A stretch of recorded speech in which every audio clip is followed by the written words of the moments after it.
Hello guys, so today we are reading chapter number 4 of Victor Leaves Home. Okay, this is the topic, means this is the name of the chapter, Victor Leaves Home. So let's get started without any further delay.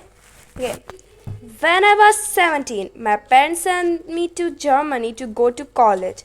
As the day I was to leave grew closer, the first tragedy in my sad tale occurred. Elizabeth was stricken with scarlet fever.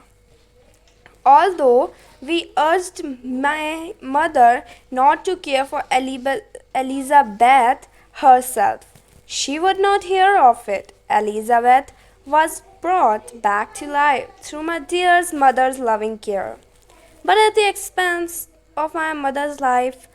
Unlike Elizabeth, my mother's condition did not improve. On her deathbed, she expressed her wishes for Elizabeth and me. My children, she said, my firmest hopes of future happiness were placed on the prospect of your marriage. Your union will console Father Elizabeth. My love, you must take my place and look the after the younger children. My life has been happy and full. I rejoice to know that you are together and that you will be with me again. My mother was dead, and we grieved heavily. Although I look forward to my studies, I delayed my departure. Elizabeth was our angel. Despite her own grief, she devoted herself to reviving our spirits and preserving the memory of mother in her smiles and gestures. Finally, the day of my departure and college arrived. Henry spent the last evening with us. On this day last evening, my dear friend was said. With great reluctance, we finally said our farewells and went to bed. At dawn, I walked down to my carriage. To my surprise, my father, Elizabeth, and Henry were waiting to wish me well. After a long and tiring journey, I saw the high, white steeple of Ingolstadt. I spent the first night in this new town by myself in my solitary apartment. The next morning, I wasted no time to introducing myself to the university's foremost professors. As fate would have it, my first meeting with the Professor Kremp, who taught natural philosophy. Professor Kremp was a coarse man, but at the top of his field. When he asked about my interest, I casually mentioned the alchemists I had formerly regarded so highly. Have you really spent your time studying such nonsense? He asked, astonished. When I nodded, he continued, every minute that you have wasted on those books entirely lost. I never expected in this age to find a disciple of Albertus Magnus. My dear sir, you must begin your studies all over again.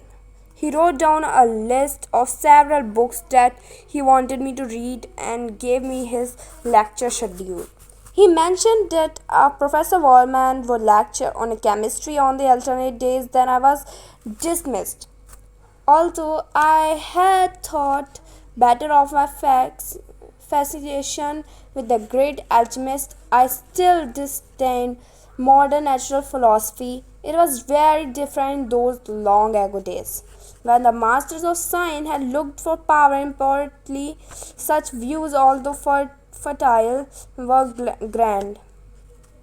But now the ambition of the natural philosopher seemed limited to disproving those visions on which my interests in science were chiefly founded. They wanted me to exchange grand dreams for realities of little worth. During the next few days, I considered all of this as I worked to acquaint myself with the university and the way of life here. The following week, lectures began, but I could not bring myself to listen to Professor Cramp. In my judgment, he was rude and conceited. I remembered that Professor Waldman would be lecturing on alternate days. I decided to go hear what he had to say. Professor Waldman was about 50 years of age and quite different from Professor Cramp. His face was open and kind, he was short, but since he stood very straight, he gave the impression of great stature and dignity. His voice was very sweet. The lecture began to an overview of the history of chemistry and the major achievements made by various researchers. Next, he discussed the present state of science and explained its basic concepts. He finished an unforgettable ode to the possibilities of modern science, the ancient teachers of chemistry. He began, promised impossibilities, and performed almost nothing. The modern masters, on the other hand, promise very little. They know that what the ancients thought.